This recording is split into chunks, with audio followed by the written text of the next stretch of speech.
My name's David Saul. I currently live in Boston, Massachusetts. I'm a CEO of a very small biotech company called Titan Biosciences. We're doing a lot of fundraising, applying for grants right now. Our goal and what I care about a lot is creating new treatments for genetic forms of heart disease. People still die from heart disease all the time. Our goal is to reduce that burden, give people back their lives, and eliminate the need for a lot of these like serious interventions like heart transplants. That's incredible. What got you into that niche? Why Yeah, revolving around the heart? it's a really great question. Sometimes life just kind of directs you into these places, right? I didn't actually seek it out. A little while back, I really wanted to. I wasn't really super happy about where I was. Like, I wanted to be doing really aggressive science, and I was really interested in like the longevity stuff. And so I was like working in a lab in Houston, um, but it was a small lab. It wasn't well funded, and I wasn't doing like the type of exciting science I really wanted to do. Most academic labs just don't have a lot of money, and you just can't really like do the cool science that you dream of when you think about starting a career in science. And so I was kind of at a point in my life where I quit that job, and I'm like, this is just not working for me. It's not the exciting stuff I want to do. And so I just got to go to Boston. I got to go to either Boston or California because that's where all the crazy science happens. And so, um, yeah, I applied to every single job at Harvard and MIT, just because I was like, I just got to get to Boston. That's where this stuff goes. The long story short is that I didn't get into any of those jobs I actually applied for, but I guess, I actually don't know how I even got the job I did, but um, one day I just got a call from a couple people that were working in the Seidman lab at Harvard Medical School. This was Sarah Morton and Yuri Kim, and they were two kind of like assistant professor level people working in the Seidman lab. Um, and they were like, "Hey, we saw your resume, and we want to see if you want to come work with us." It was just like, for me, that was just a miracle. I didn't apply to that job, didn't know who these people were, didn't know anything about what the Sidemen Lab is or does. And I Right. was just like, we're going to Boston, baby. One thing I really love, and I was going through all my LinkedIn connections and I found your profile. I found your about section and I loved it. So I want to ask you.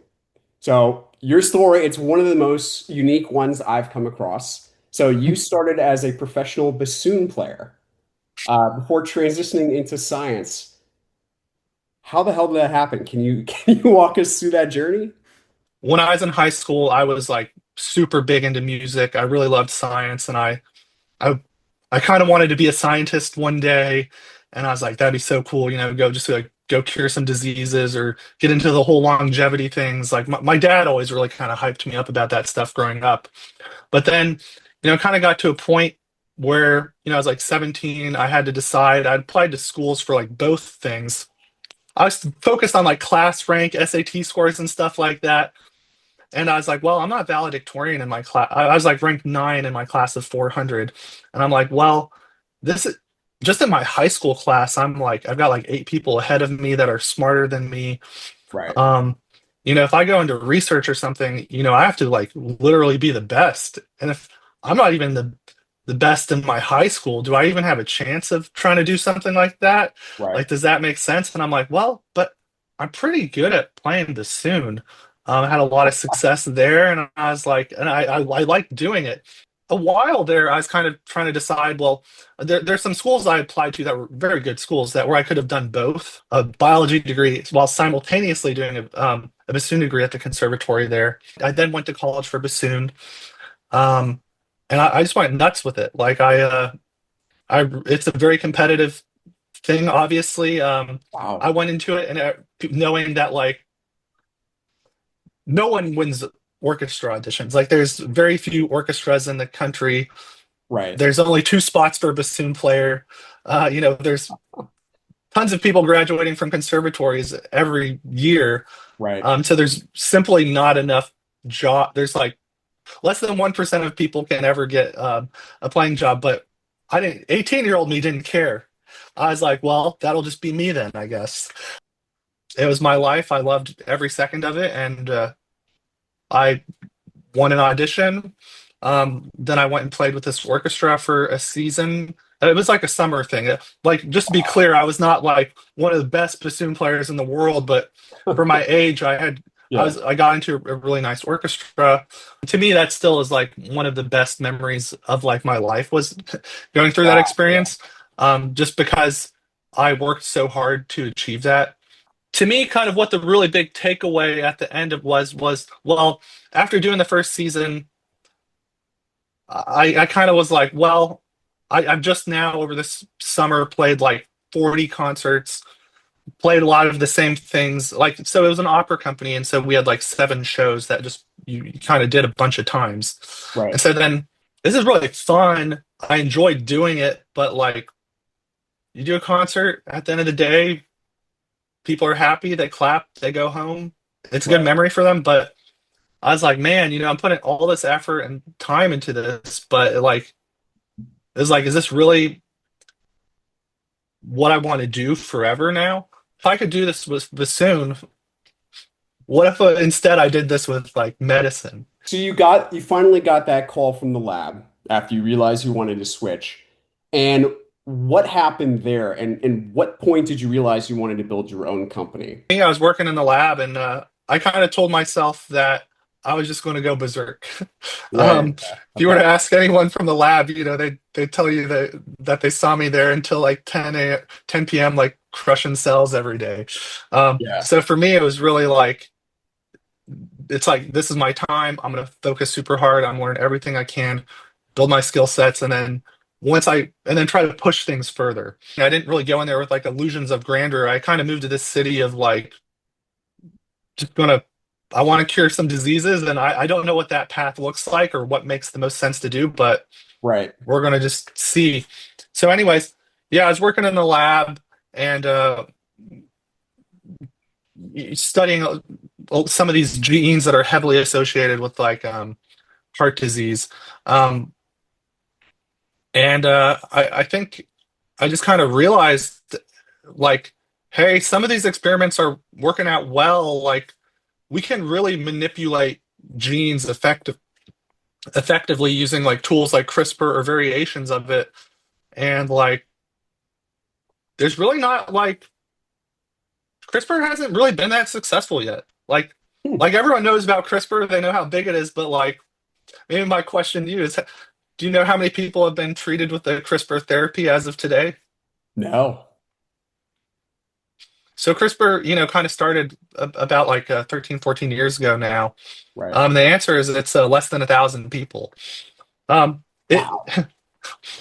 with that being said, it does take like 7 to 10 years for a drug to go to market, and there's a little bit of a delay, but the impact on actual medicine is basically nothing as of it's helped with models and done a lot of things, but there hasn't been like a huge.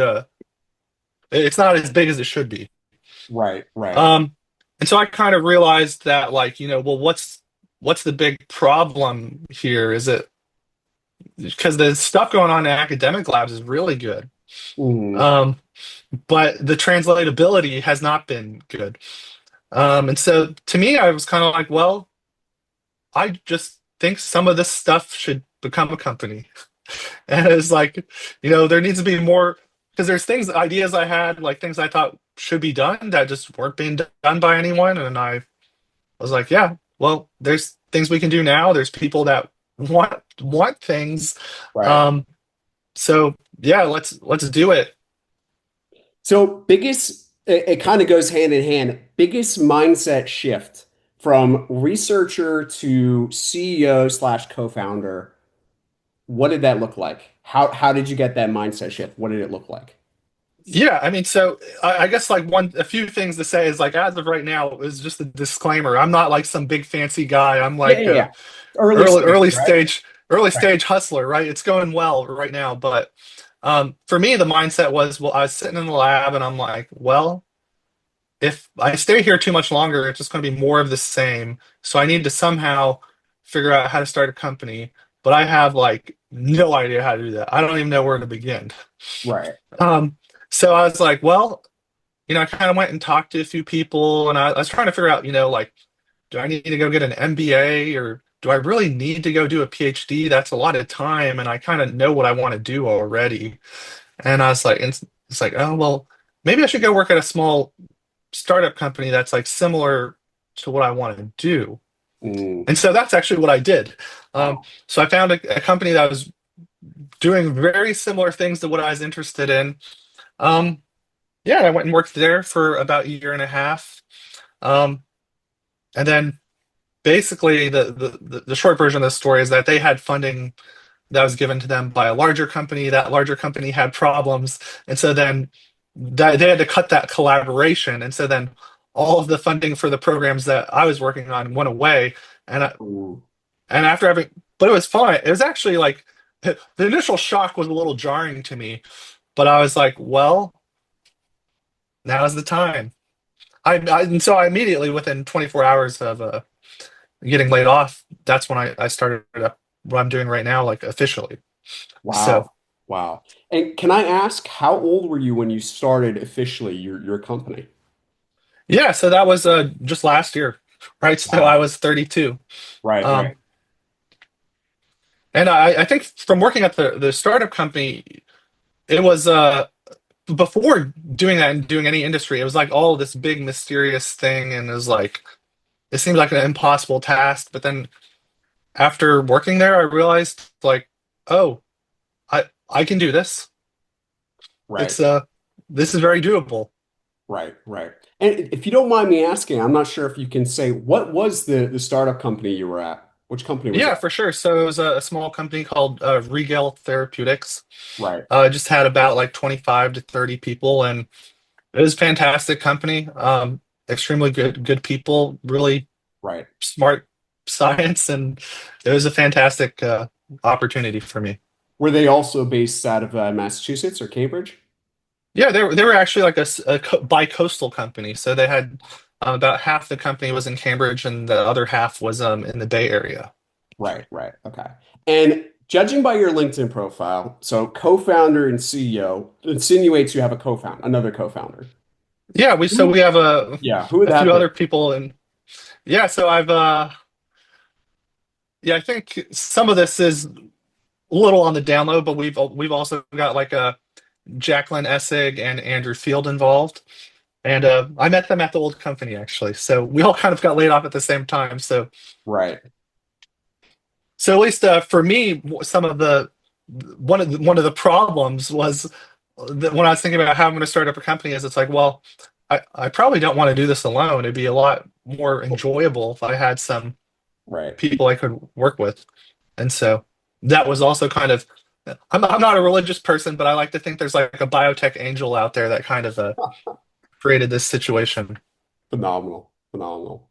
All right, so stealth startup. So without re revealing anything confidential, any confidential Yeah. IP, what excites you most about the problem that your company is trying to solve?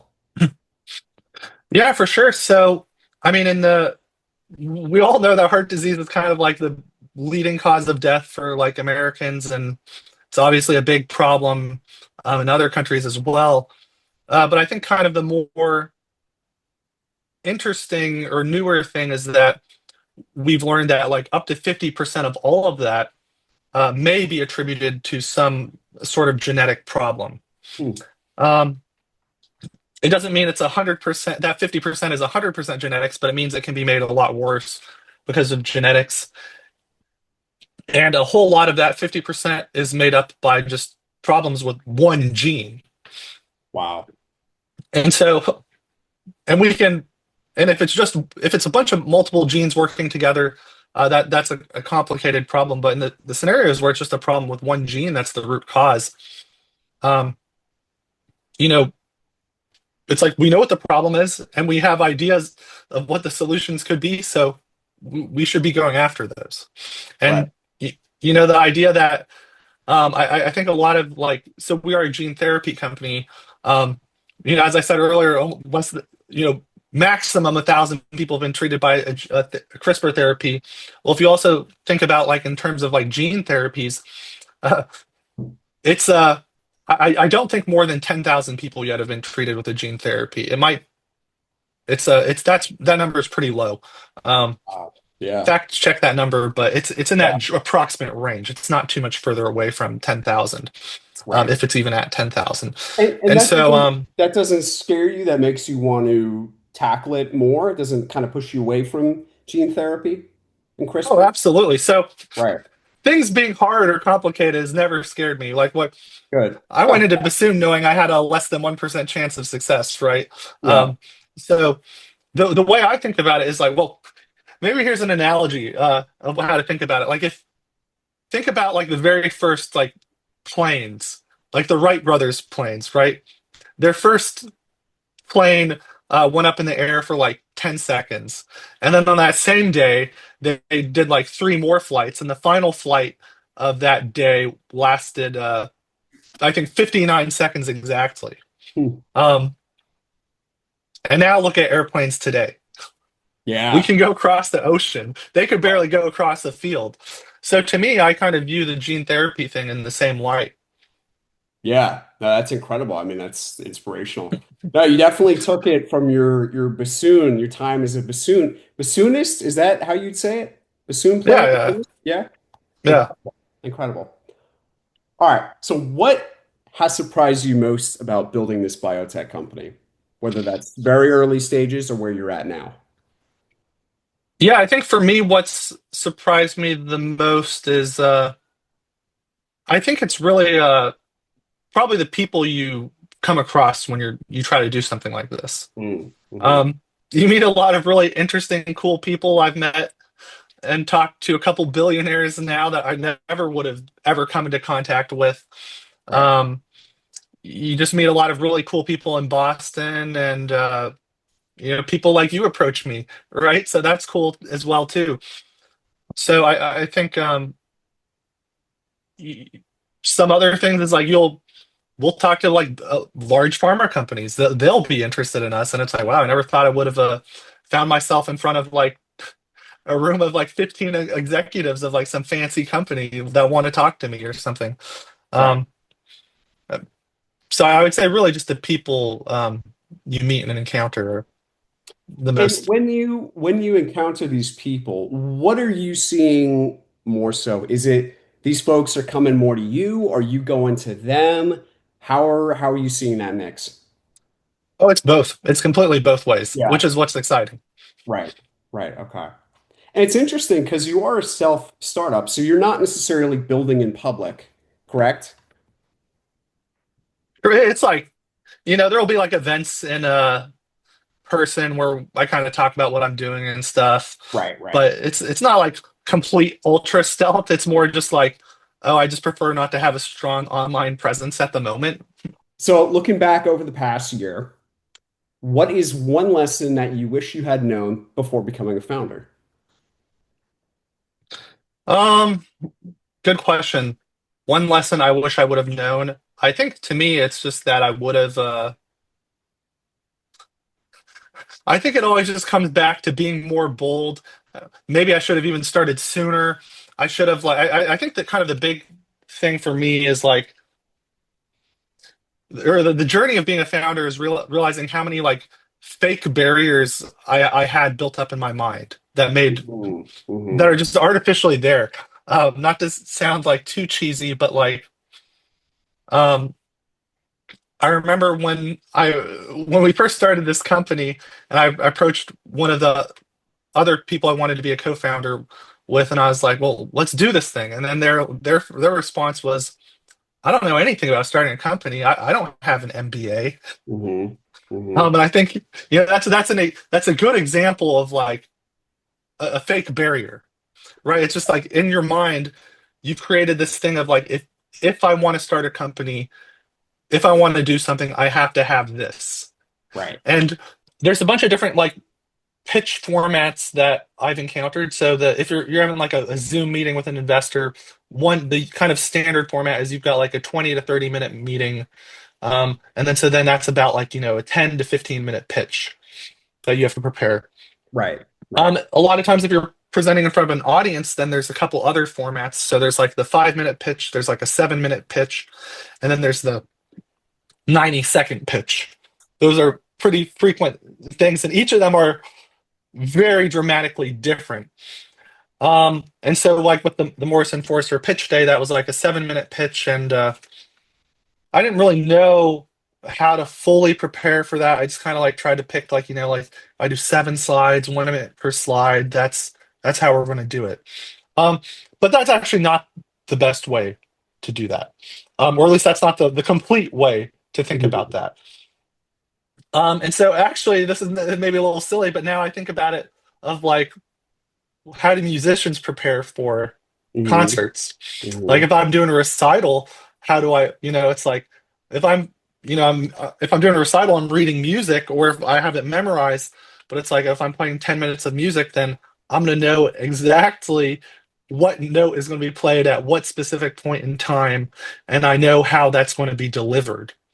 Right. Um, and so then I started realizing, oh, I need to treat pitches the exact same way. That Mm. people are going to give you different answers about this, right? Like, um, you know, not everyone's going to have the same mindset of preparing for like a meeting or a pitch that I will. But here's an example. So when we were doing like the Draper University program, there's a couple demo days we had to prepare for where we would do like 90-second pitches in front of like a panel or a big audience. And so to me, what I did is I made sure those 90 seconds were extremely tight. And even though it was a 90-second pitch, I probably spent about 6 hours each time practicing that 90-second pitch, just doing it over and over and over again, changing things, trying to make sure the delivery was good. Um, and I practiced just like if I was playing an instrument. And all right, so musical question. Did you include any musical elements like the pitch of your voice, the delivery, the speed? Were you thinking of it like as a musician? You understand what I'm saying? Oh, I know exactly what you mean. No, I'm not good enough to do that yet. Not maybe a little bit, maybe a Right, little bit, but not like I've gotten a lot better, but I'm not like fantastic yet. So right. some of those elements, like a little bit, but not like not Incredible. completely. Incredible. Tell me more about Draper University. How did you get involved with the program? Did you apply? Were you invited? How did that come to be? Yeah, for sure. So that's a good question. And I don't actually, I'm not completely sure if I even know the full answer to that, but Hmm. uh, anyways, I guess like yeah, so there's about a year ago, I was like trying to figure out like, what investors should I be talking to type of deal. Mhm. And so then I looked at like, companies that I thought were cool or doing really crazy things. One of these companies that I thought was really cool, it wasn't like a therapeutics company, but I was really interested in Colossal. I always thought that was a fantastic company. So, just as a reminder, if people don't know, that's company that was co-founded by Ben Lamb and George Church. And so those guys are all about trying to, de-extinct animals, bring back phenotypes that have been lost to basically ultimately um, generate the environment, I guess is maybe the way of thinking about that. And so I was like, well, let's look at like who would invest in something crazy like that, and then maybe I could try to look at some of those people. And so then I saw like, oh, Draper, that's one of their investors. And Draper, then I yep. kind of looked into Draper a bit and saw they've invested in a lot of crazy stuff. And I was like, okay, well, maybe I talked to them. And so I kind of wrote them an email and stuff. I looked at a few things on their website and never really heard back. But then one day I kind of got an email from one of their people on their team, and they're like, hey, well, you should maybe come do this program. And I was like, all right, Wow. and I was like, it's like, let's do it. Let's go. Right. So you went for I think they call it hero training, right? Yeah, they do call it hero training. Wow. And how long was the program? Like what did you guys do? Yeah, so um, I guess just a little bit of background. So Tim Draper is kind of like this eccentric, like Silicon Valley billionaire guy. His family's been in VC since basically venture capital existed. His grandfather kind of invented venture capital, like you could potentially say. And so, anyways, Tim has this it's called like an accelerator program, and they call it Draper University, and it's called Hero Training. And so it's a 5 week long program. It's completely free. There's a point in time a long time ago when it was like countries would sometimes sponsor people to go there and pay for it. But right now, in its current state, anyone can go that they accept, and it's free. And the idea is that they want to basically train people how to be entrepreneurs. Hmm. And so it's a 5 week long program where they basically just put you through a lot of very quirky activities that are designed to kind of break down those barriers in your mind that I was kind of like alluding to earlier. Um, so, um, and then they of course put you in front of a bunch of investors. It's a similar thing to kind of like a Y Combinator, but like a little smaller scale. Hmm. So one example of how they start off the program immediately. Uh, they kind of put you. They always like to not tell you what's coming up next, so it's always a surprise. Right. So one day, we did like a little scavenger hunt thing, and we ended up like in San Francisco downtown, next to like the pier. And then they're like, "All right, guys, well, your next activity now is we're going to give you a bunch of condoms, and you have to go sell these to the people on the street of San Francisco, and whoever makes the most money wins." Wow. Did you do it? Yeah, we did. Our team actually won. Um, but the How? kind of the idea. Well, I will say that it ended up not really kind of being in the spirit of like what it was supposed to be, because the idea is that you're supposed to really be selling to people in person, but there's no rules. So what ended up happening is people just like got their friends to buy things virtually or whatever. So it's not. It kind of fell flat a little bit, but the premise and the hope and idea behind it is that you go up to random people you don't know, and you're trying to sell them something awkward. Like, so first of all, it's already awkward Right. talking to random people you don't know. But then if you're like trying to sell them like condoms, that's an extra level of like weirdness and awkwardness. And so the idea is trying to get you used to being uncomfortable and talking to people. And that's the premise, right? So like a lot of people are just afraid to reach out to people and talk to them, but you can reach out to anyone and talk to anyone, and Wow. maybe they'll talk back. Maybe they'll buy a condom from you. That's crazy. Exactly. That's crazy. So, what did you learn there that you're applying to this day? Is it is it conceptual stuff on how to run a company? Is it specific things? Is there investor connections you got that you're pursuing now? What did you take from Draper? There's definitely investor connections and things like that. Right. I think so. There's a few things. Like one of the biggest thing, of course, is just what a founder mindset should be. Hmm. How you should like think about yourself as a founder. Tim Right. has kind of like this really quirky like creed he made up that everyone in the program has to memorize. And it has like 13 line like tenets of it. And all in the hallways of there, they got lines from it up, and so you have to memorize them. And it's like some of the things, for example, that are meaningful to me is like one of the lines is like, "I will make short-term sacrifices for long-term success." Um, just like it's all good, like wholesome stuff. That's kind of about like, if you're a founder, you have to what your mindset needs to be like. Um, so stuff like that is definitely the most meaningful to me. The kind of the second big like takeaway that's like a separate category is, well, how do you talk about your science or your research or what your company's doing in a way that like is clear, concise, and everybody can understand it? Like Mm-hmm. genetic, the stuff we're doing is like if I were to just like start out saying like what we're doing, just exactly what it is, Hmm. no one's going to understand, or even the people that would, it'd be highly technical. So it's like, how do you take something highly technical and complicated and get anyone excited about it? Can you, putting you on the spot here, can you give us that non-technical breakdown? Yeah, absolutely. For Sensei sure. skills. So, I think the way I kind of talk about it is like, first of all, I normally just like state what the problem is. It's right. We all know heart disease is a big problem. It's the largest cause of death. And then I say, I already kind of did a little bit of this earlier, but then I don't like to say, well, but did you know that up to 50% may be caused by genetics? Well, and then some of these genetic problems might just be caused by um, one gene being broken. Mhm.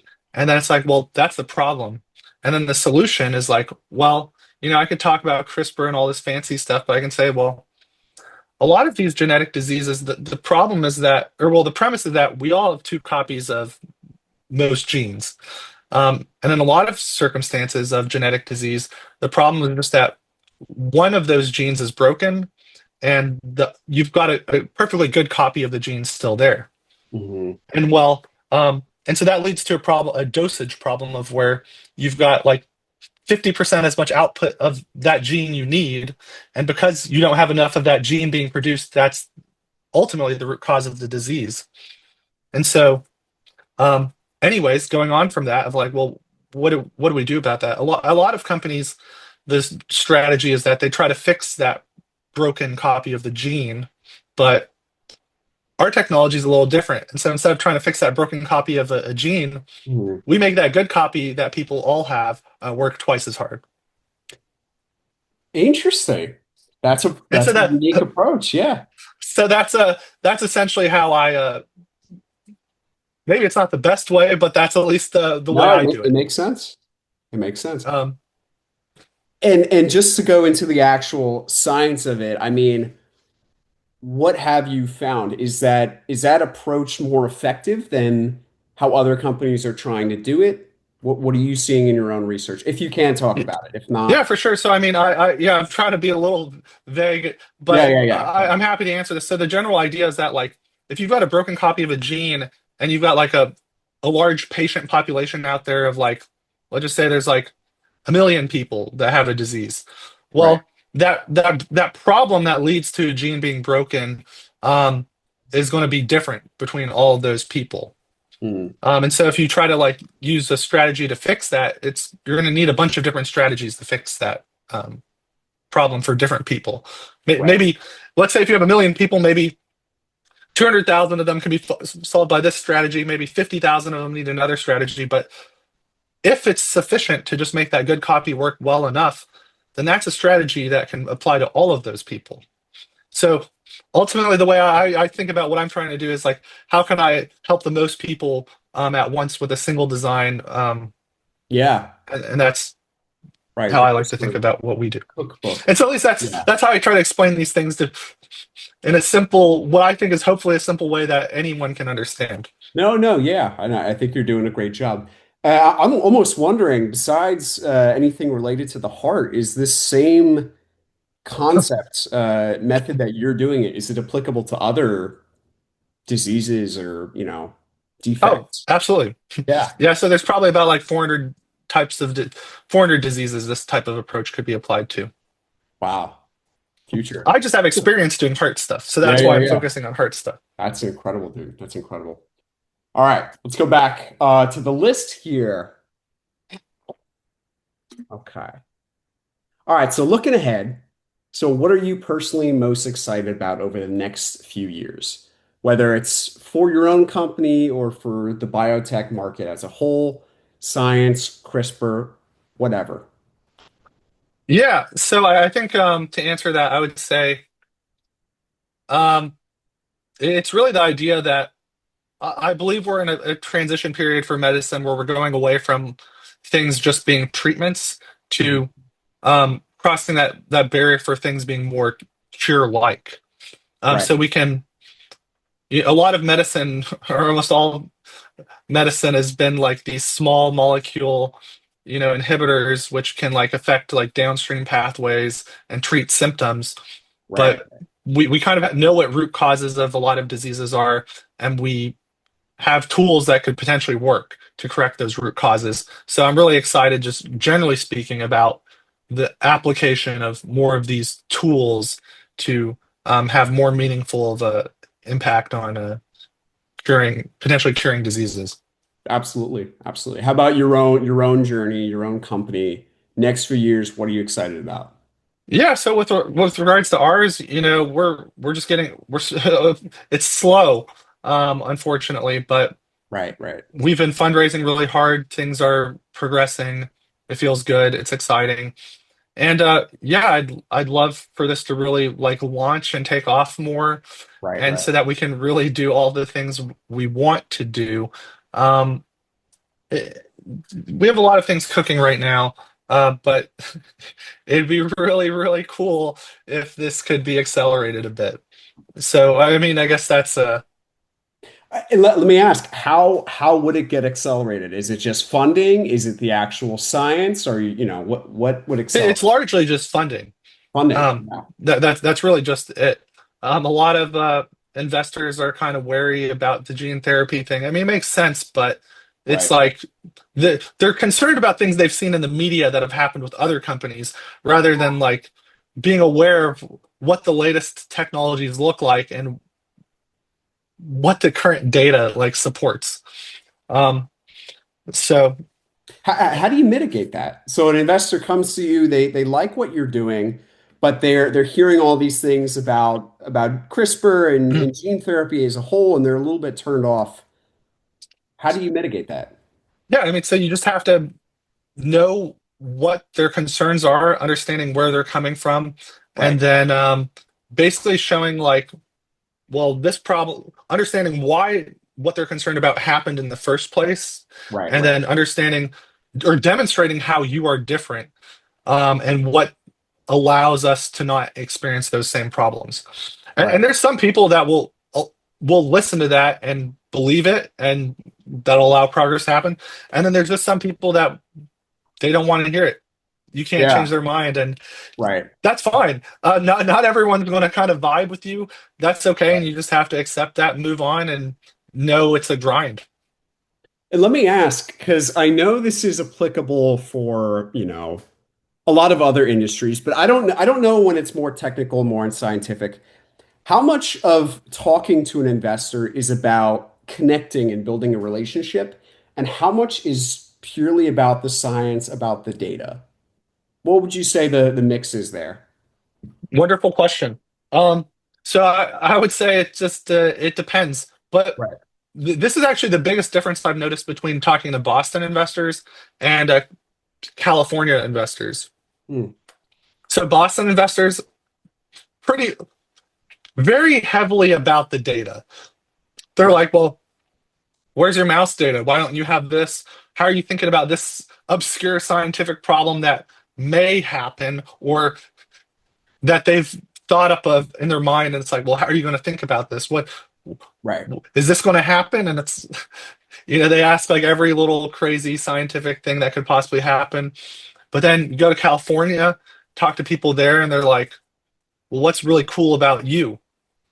They want to know about your team. Yeah. They're like, well, what's your vision for this company? How are you going to become a billion or trillion dollar company? Right.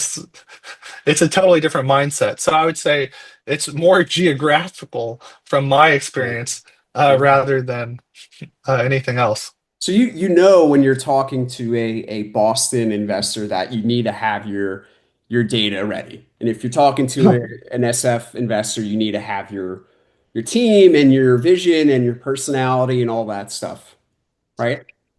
Yeah, absolutely. So the California people, you just got to get Personal. them really excited and like, Yeah. uh, you got to know that if you're talking to an investor that their biggest investment is for nuclear reactors going in on Mars, that's a very different approach from Yeah. someone that's in Boston, invest in cancer therapies or something Right. like. Right. Right. That's phenomenal. That's phenomenal. Let me ask about, I'm not going to ask about your specific data, but collecting data. Are you guys doing that in-house? Do you have a CRO? What does that look like? Yeah, so right now we're not doing it. We're not able to do a ton of experiments on our own. Some of Right. the data is stuff that's supported based on academic research that's happened. Hmm. Uh, we have like a, we do have like one larger biotech company that's kind of like they want to have a nice relationship with us, and so they're doing a pretty big experiment for us for free right now to help Wow. us get a little bit of data. Yeah. Uh, but that's kind of about where it starts and ends for us right now. Right, right, right. Um, but this also comes down to what I was talking about earlier of like, well, if you can, make collaborations with other people out there in the world, then, some of their data can potentially become our data too. Yeah, absolutely. And so that can back Absolutely. up what we're trying to do if they're willing to share stuff with us and they're like, well, here's some things that back up what you're trying to do, and you can share this with investors. And And I'm wondering for your investors that are more forward thinking, are they asking you about your CMC pathway? Um, are they asking those forward thinking questions, or are they more focused on the current data that you have now? it just depends. It's all over the place. We do get CMC questions, of course. Yeah. Yeah, and so we basically we can get asked about anything. We can get asked about stuff from clinical trials that like I never thought anyone would ask us about clinical trials. Right, right. But we do get asked questions that relate to clinical trials even, and we just have to like I said Bullshit it up. earlier, sometimes you get asked a question and then you're like, it's a failure. Like I got asked when I was doing the MoFo pitch day, I got asked a really complicated question about clinical trials in front of a room of about 80 people. I didn't know what the heck he was even asking me. Um, and so that's just what you learn. You just learn from that and you move forward. Yeah. My God. My God. Do you remember what you said? Were you like just trying to like, Oh, I remember the question exactly. He asked, it was the guy who was Novartis, their venture capital arm, and he was like, "Well, is what you're doing? Um, do you need to do an outcomes-based clinical trial?" I didn't know what that was, so I answered the question of like just to give an answer, but it was not. I was not answering the question. I didn't know what an outcomes-based clinical trial was at the time. I do now. I learned. Uh, that's just how it goes. wow, wow. All right. So for testing, if you were to select a CRO, say you had the funding, you had some money set aside for testing, how would you find the right one? How would you know who to go with? Yeah, it's a good question. So, well, I've already been basically doing that's some of the stuff we've already been doing a lot of because Yeah. Yeah. that's important. Because for a few reasons. Well, first of all, we have to when we're raising money, we have to have a budget. And in order to have a budget, we have to know how much things cost. In order to know how much things cost, we have to ask people Right. we would potentially work with to tell us how much it would cost, right? So Right. we've done it pretty much all of that we can right now. And then when we talk to them, well, we have I've seen in the past that you have to be extremely careful about this because Mm. at the end of the day, if you pay a CRO to do something and then they get money, if it works or doesn't work, or if they mess it up, they're still going to keep working. But if we pay a lot of money to someone, that could sink the company, right? So that's Yeah. obviously a Yeah. critical decision, and so. Um, it just has to come down to doing a lot of research, a lot of talking to people. If I'm talking to a CRO, I'm going to like ask them questions on the spot that they will not have time to prepare for Mm. to see if they actually know what they're doing. They know their Um, stuff. Good and strategy. I think the best way, actually, even outside of that, is if you're hiring someone, it shouldn't the best scenario is not them doing what you tell them to do. The ideal and best scenario is them telling us what they should do, right? They Mm-hmm. should be telling us how we want things to be done. And if a person can really say, like, oh no, this is actually how you want to do it, I think that's the sign of a good CRO. Yeah, absolutely, absolutely. How did you put together that first initial short list of who to reach out to? How did you know which CROs to even reach out to? Was it literally a Google search? Was it talking to a consultant or just looking around? Just past experiences. Yeah, okay. So So we who had you've worked worked with a with lot in of the people at our past. old company um, and we already kind of had good relations and knew the kind of field. We knew we know who we didn't want to work with, and then we knew who could like do really complicated work. Right. Um, and so I think that's probably just like I, anyone can come up to me and make themselves seem like they're the best, most awesome thing. Right. But I want to see good validation that they've done similar things to what I want to do before, Right. and that a lot of it is like firsthand experience, seeing that they can successfully accomplish Yeah. something. Yeah. So these are folks you've worked with in the past at the startup you were at prior, right? Some of them, yes, but not all of them. Right. Right. Okay. Sometimes it might be like an academic collaborator that has definitely done something before. They've published something, and then I want to have a business arrangement with a lab. Right. And the other thing, like let's say I want to use a mouse model that a lab has developed. Well, I could potentially do the experiment with that lab, or the other thing is I get that mouse model sent off to a CRO. But Right. it's like, Right. well, so that's complicated because it's like, well, you're now judging, or now you're hoping or trusting that some like a group that's never worked with a mouse model before can Right. reproduce the same results, and that's a big risk. So if you work with someone who's already done something before, that's a way of de-risking. Right. Right. It's risky. It's money at the end of the day. Um, and you're obviously earlier stage, but have you given thought to who you might want to use for a CMO or a CDMO, or is that just further down the line?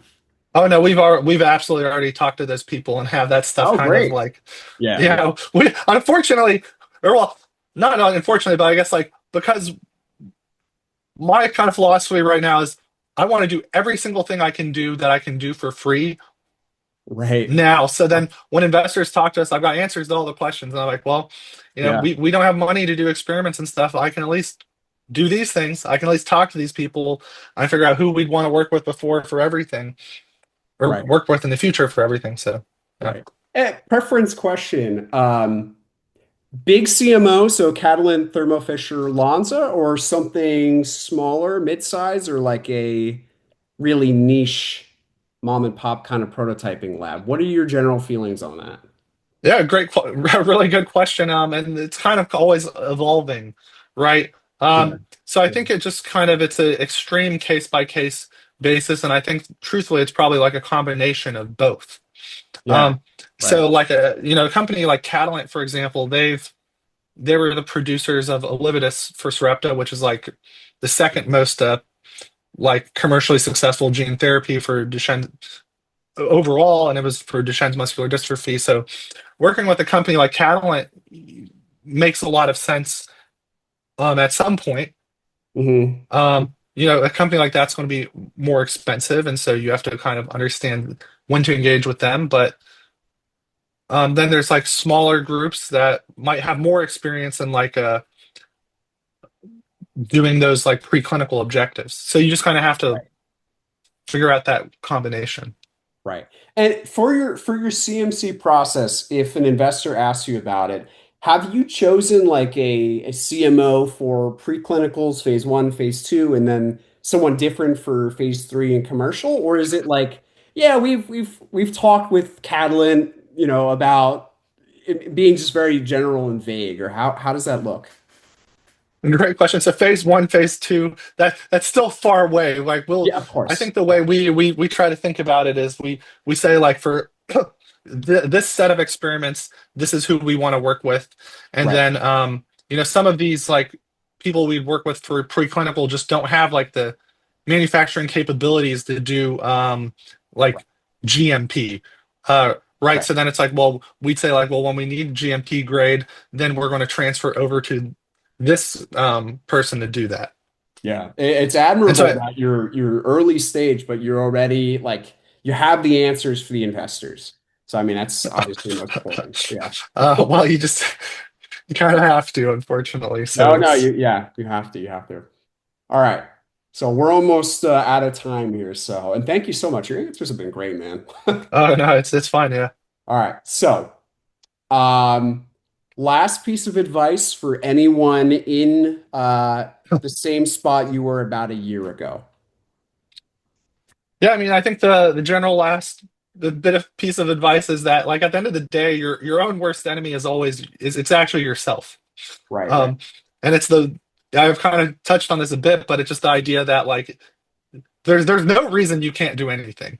Um, right, right. whether it's like, oh, you think you need another degree, you think you're not smart enough, you think you don't you don't need money to go to venture capital. You can be broke. Yeah, Uh, you know, you don't need it doesn't have to be perfect. You don't have to know everything. You just have to start today and right. try. And you're gonna figure out what you don't know along the way, and you can learn things when you need to learn them. Um, it's you just got to do it. That's all it Gotta is. do it. That's great. That's great. Thank you, man. Last question. I want to put you on the spot here. I'd love to interview you in about a year or Yeah, two, sure. and see what's changed. So I'm putting you on the spot here. I want you to think about either a message or a goal you want to have accomplished by the next time we meet. So maybe a year or two out there. Yeah, for sure. I mean, the ultimate goal is I want to have this round closed, and I want to be making more serious progress. Yeah. That's what it is. Yeah. That's my number one goal in life. My number one focus is just we got to bring in the money. We got to push through. We have a lot of so some of the things we're working on right now. Like we're working on grants. That almost Right. seems like it's overwhelming when you look at all the things you have to do for grants. It's not easy. You there's a good chance you might fail at doing the grant stuff. Um, and it's almost like, well, do we want to try doing this? And I'm always like, hell yeah. Even if the chance of success is less than 1%, we're still doing it. Or if Right. we don't know what the chances, but Yeah. yeah, it's Great. all just about the money. All right. A year from now, a year or two, we're gonna talk to you when that round is closed and you're Yeah. on to the next thing. Hopefully, we're way past that in a year. I hope. Hopefully, hopefully. Um, God willing. God willing. Yeah. Now you're doing some great stuff. It's super interesting. I loved hearing about the mindset as well, not just the science, but the mindset of being a founder. Your background is so unique. I've never met anyone that was a professional bassoon player, turns entrepreneur in the biotech space. So that's incredible, dude. Seriously. no, I appreciate that. It's really cool. Yeah. Um, Thank you yeah, for I just think. taking the time to chat with us. Yeah, absolutely. No, this is really fun for me. So, no, thank you for inviting me.